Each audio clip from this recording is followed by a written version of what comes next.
இறைவாக்கு வாழ்வின் விளக்கு. இயேசு அவர்களை நோக்கி, அறிவீலிகளே, இறைவாக்கினர் உரைத்த எல்லாவற்றையும் நம்ப இயலாத மந்த உள்ளத்தினரே, மேசியா தாம் மாட்சி அடைவதற்கு முன் இத்துன்பங்களை பட வேண்டும் அல்லவா என்றார். லூக்கா நற்செய்தி 24ஆம் அத்தியாயம் 25ஆம் 26ஆம் திருவார்த்தைகள். சுருக்க விளக்கம்.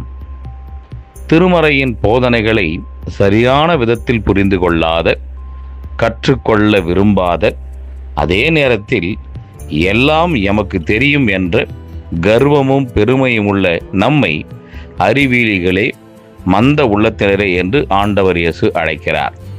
பெருமையுடன் மமதையுடன் இல்லாமல் திறந்த மனதோடு மறை உண்மை வெளிச்சத்தில் திருமறையை கற்றுக்கொள்ள முயல்வோம். ஆமேன்.